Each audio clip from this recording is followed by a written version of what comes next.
સૌને નમસ્કાર, સૌને જય આદિવાસી, જય આદિવાસી। લડેંગે લડેંगे और लड़ेंगे और लड़ेंगे।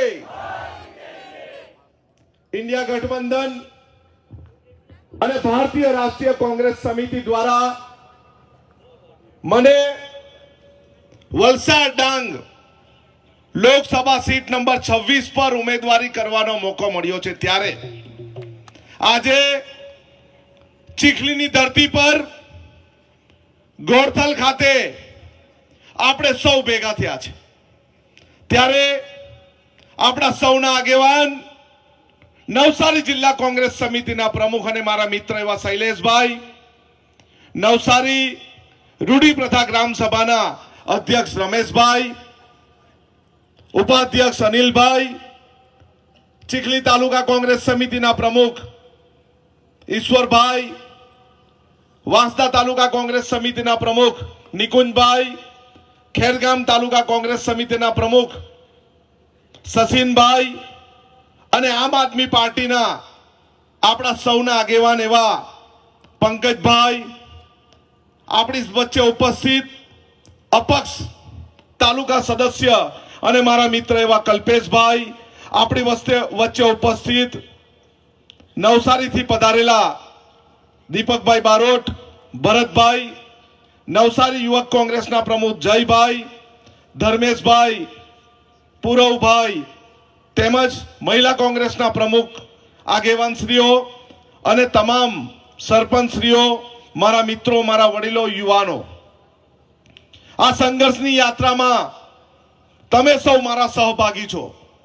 એ યાત્રા કસ્ટોડિયલ ડેથની હોય, એ યાત્રા પાર તાપી નર્મદા રિવર પ્રોજેક્ટની હોય, એ યાત્રામાં લડત ડ્રાઈવરના કાળા કાયદા માટેની હોય, ટેટ ટાટ પાસ વિદ્યાર્થીઓની હોય જેઓ શિક્ષક બનવા આતુર છે, 66 કેવીમાં કામ કરતા કર્મચારીના ન્યાય માટે નીકળ્યા હોય, મહિલાઓના ન્યાય માટે નીકળ્યા હોય, એવા તમામ આગેવાનોની છે।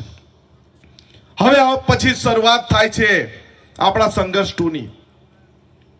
ઘણી બધી જગ્યાએ આગેવાનો સાથે મુલાકાત કરી, વલસાડ જિલ્લામાં શહેરોમાં ગામડાઓમાં પ્રવાસ કર્યો, શુભેચ્છા મુલાકાતો કરી।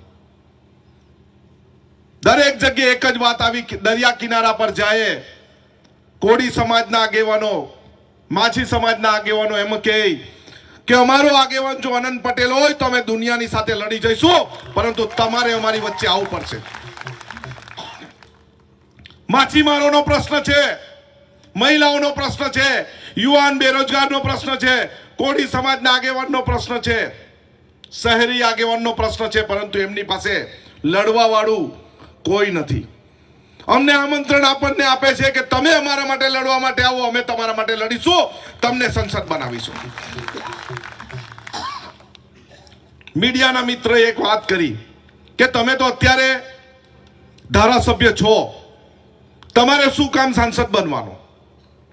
ત્યારે મેં એક વાત કરી, જેટલા પણ પ્રોજેક્ટો આદિવાસી વિસ્તારમાં આવે છે, જેટલા પણ પ્રોજેક્ટો દરિયાઈ વિસ્તારમાં આવે, જેટલા પણ પ્રોજેક્ટો શહેરી વિસ્તારમાં આવે, એ બધા પ્રોજેક્ટો દિલ્હીથી આવે છે। એટલા માટે દિલ્હીમાં મારે જવું છે, લોકસભા ગુંજવી છે અને લોકસભામાં બતાવવું છે આદિવાસીની તાકાત, અહીંના લોકોની તાકાત, વલસાડ અને ડાંગના લોકોની તાકાત બતાવી છે અને પ્રશ્ન ઉઠાવો છે। અત્યાર સુધીના કોઈ સાંસદે પ્રશ્ન નથી ઉઠાવ્યો।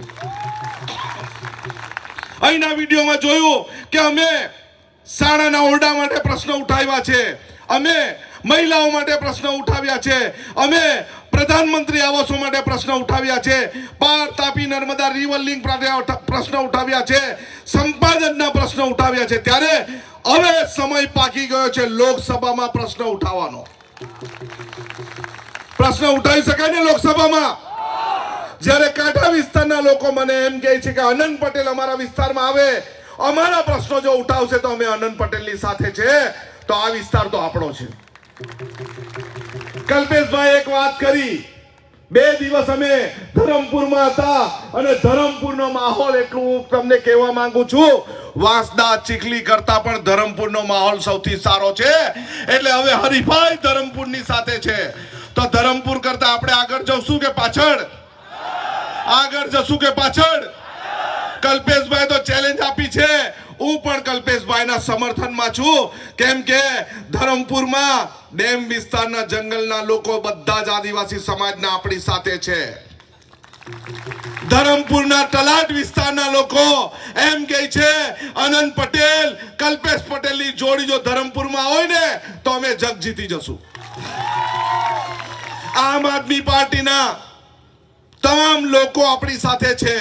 સેના માટે છે ખબર છે કે અન્યાયના વિરોધમાં ન્યાય મેળવવા માટે આનંદ પટેલ નીકળ્યા છે. ત્યારે અમારે પણ આનંદ પટેલની સાથે જવું છે, અમારે પણ વાંસદાના ધારાસભ્યની સાથે જવું છે, અમારે પણ લડત ચલાવી છે, અમારે પણ રવિ સુનિલનો બદલો લેવો છે, અમારે પણ ભારતમાલામાં જે પણ કચડાયેલો વર્ગ છે તેની સાથે રહેવું છે, અમારે પણ દરિયાઈ કાંઠો ધોવાય છે એ લોકોની સાથે રહેવું છે, અમારે પણ માછી સમાજ સાથે અન્યાય થાય છે એની સાથે રહેવું છે, અમારે પણ કોળી સમાજ સાથે અન્યાય થાય છે એની સાથે રહેવું છે, યુવા શિક્ષિત બેરોજગાર સાથે અન્યાય થાય છે એની સાથે રહેવું છે. કચડાયેલો વર્ગ જ્યારે પોતાના આવાસ માટે નીકળે છે અને એમને પ્રધાનમંત્રી આવાસ નથી મળતું, કચડાયેલા વર્ગના આપણા તમારા મારા જેવા લોકો શિક્ષણ લેવા જાય છે ત્યારે સારી શાળામાં શિક્ષણ નથી મળતું, જ્યારે કોલેજમાં જાય છે ત્યારે પ્રાધ્યાપકો નથી મળતા, જ્યારે રાશન કરિયાણાની દુકાનમાં જાય છે ત્યારે કેરોસીન નથી મળતું, જ્યારે સિલિન્ડર ભરાવા જાય છે ત્યારે રોજના ભાવ વધે છે. અમારે એની સાથે જવું છે જે અન્યાયના વિરોધમાં અવાજ ઉઠાવે છે અને ન્યાય મેળવવા માટે સડકથી લઈને સંસદ સુધીની સફર કરે છે. અમારે એની સાથે જવું છે. આ વલસાડ ડાંગના લોકોનો અવાજ છે. ડાંગમાં પ્રવાસ કર્યો ત્યારે જોયું આપણા કરતા પણ પરિસ્થિતિ સૌથી ખરાબ ડાંગના આદિવાસી સમાજના લોકોની છે. દરેક જગ્યાએ અન્યાય થાય છે, ભ્રષ્ટાચાર થાય છે. એમની સિવિલ હોસ્પિટલના અંદર આહવા ખાતે એક ગરીબડો પોતાની દવા લેવા જાય છે ત્યારે એને ખબર પડે છે કે એની સિવિલ હોસ્પિટલ આ ભાજપના ચોર લોકોએ વેચી દીધી છે અને એનું ખાનગીકરણ થાય છે. કપરાણાનો આદિવાસી સમાજનો દીકરો, આદિવાસી સમાજની દીકરી પાણી માટે જાય છે ને નલ સે જલ યોજનામાં ચકલી ચાલુ કરે છે, પાણી નથી મળતું. અસ્ટોલ યોજના ફેલ ગઈ છે, પીવાનું પાણી પશુઓને પણ નથી મળતું અને આપણા લોકોને પણ નથી મળતું. જ્યારે કાંઠા વિસ્તારમાં અમે જઈએ છીએ ત્યારે દાંતી કકવાળીના લોકો યુવાનો અમને કહે છે, આનંદભાઈ અમારો વિસ્તાર અમારું ગામ જમીન ધોવાણમાં જાય છે, દરિયો અમારા ગામમાં રોજ આવે છે, માટી લઈ જાય છે, સંરક્ષણ દિવાલ નથી બનતી અને તમે અમને સંરક્ષણ દિવાલ બને આપો, અમે તમારી સાથે છે. જ્યારે અમે ઉમરગામ જઈએ છીએ ત્યારે ઉમરગામમાં જોયું ચીમનભાઈ પટેલની સરકારમાં બનેલી જેટી, એનું હાડ પિંજર દેખાય છે, એમાં સળિયા દેખાય છે, પરંતુ અત્યાર સુધી કોઈ જેટી બનાવી નથી અને એ બને આપો, અમે આનંદભાઈ તમારી જોડે છે. જ્યારે ધરમપુરના વિસ્તારમાં જંગલ વિસ્તારમાં જઈએ ત્યારે પાર તાપી નર્મદા રિવર લિંક પ્રોજેક્ટનું ભૂત ધૂણે છે અને જ્યારે ત્યાંના આદિવાસી સમાજના ખેડૂતો જમીન ખેડવા માટે જંગલમાં જાય છે ત્યારે જંગલ ખાતાવાળા એને ગભરાવે છે અને જમીન થોડી ઘણી સરખી કરીને પ્લાન્ટેશન કરે એટલે ત્યાં પ્લાન્ટેશન કરવા માટે જંગલ ખાતાના લોકો આવી જાય છે. એમને ભય છે, એમને ચિંતા છે, અમે કરેલી સારી જમીન આ ચોર લોકો લઈ નહીં લે. અમે જ્યારે વાપીના ગ્રામ્ય વિસ્તારમાં ગયા ગઈકાલે અમે 16 જેટલી મીટિંગ કરી ત્યારે ત્યાંના વાપી ઇન્ડસ્ટ્રીની બાજુના લોકો શું કહે છે ખબર? અમને પાણી પીવાનું નથી મળતું, જમીન ખોદીને અમે પાણી કાઢીએ છીએ ત્યારે લાલ પાણી નીકળે છે, અમારી નદી ગંદકીમાં ડૂબી ગઈ છે, અમને પીવાનું પાણી નથી મળતું. આનંદ પટેલ અમારી સાથે આવો અને અમારી સાથે આંદોલન કરો, અમે તમારી સાથે છે. વાપી શહેરની મુલાકાત કરી, વલસાડ શહેરની મુલાકાત કરી ત્યારે ત્યાંના શિક્ષિત બેરોજગારો અને ઉદ્યોગોમાં નોકરી કરતા યુવાન બેરોજગારો એમ કે આનંદભાઈ અમે 12 કલાકની નોકરી કરીએ છીએ ને આ ઉદ્યોગપતિઓ અમને 8 કલાકનો પગાર આપે છે, તમે અમારી સાથે આવો અને અમને પૂરેપૂરો પગાર અપાવો. આટલી વ્યથા આખા વિસ્તારની છે, નહીં તો અમને ખબર જ નથી પડતી. અમને તો એવું હતું વાંસદા, ચીખલી, ડાંગ, ધરમપુરમાં જ વ્યથા છે, પરંતુ સમગ્ર વિસ્તારની વ્યથા છે. અને સમગ્ર વિસ્તારની વ્યથાના સોલ્યુશનમાં અન્યાયના વિરોધમાં ન્યાય કરવા માટે અમે દરેક લોકો, વંચિત લોકો, એસટી, એસસી, ઓબીસી, માઇનોરિટીની સાથે રહેવાના છે. અમે આંદોલન કરીશું, અમે દિલ્હીમાં અવાજ ઉઠાવીશું, અમે લોકસભામાં અવાજ ઉઠાવીશું. અમારા કચડાયેલા લોકોને ન્યાય ન મળે ત્યાં સુધી અમે રસ્તા, રોડથી, વિધાનસભાથી લઈને લોકસભા સુધી આંદોલન કરીશું. આ આંદોલનમાં સાથ આપશો?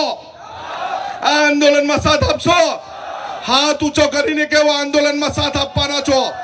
આ આંદોલનમાં સાથ આપવા માટે 16મી તારીખે બધાએ વલસાડ આવવાનું છે. આવશો? શેના માટે? એ ફોર્મ અનંત પટેલ નથી ભરવાના. એ ફોર્મ તમામ યુવા બેરોજગારો ભરશે. એ ફોર્મ તમામ ખેડૂતો ભરશે. એ ફોર્મ મારી બહેનો ભરશે. એ જેટલા પણ પ્રોજેક્ટોના વિરોધમાં ફોર્મ ભરવાનું છે. 16 તારીખે આવશો? બધા આવશો? અને 7 તારીખે 7મી મે ના રોજ મતદાન થવાનું છે. આ વખતે આર્યા પાર કરશું ને? આર્યા પાર. ઇન્ડિયા ગઠબંધકે મારું નામ પેલું વલસાડ, ડાંગ લોકસભા માટે મૂક્યું છે, પરંતુ હું ક્યાંનો છું? વાંસદા, ચીખલી વિધાનસભાનો છું. અને આ ઇતિહાસમાં પહેલી વાર અને છેલ્લી વાર છે કે કોઈને ડાંગના ને નહીં, વલસાડના ને નહીં, પણ વાંસદા, ચીખલીના ઉમેદવારને ટિકિટ મળી છે. અને આ આપણે જીતવાનું છે.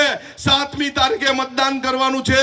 અને 5મી ને 6મી તારીખે તમારી પાસે કઈ ભૂસું ચેવડો આવશે. આવશે ને? અરે તમારા આનંદભાઈમાં તાકાત નથી એ ભૂસું ચેવડો ને પૈસા આપવાની. જોઈશે કોઈને ભૂસું ચેવડો કે પૈસા?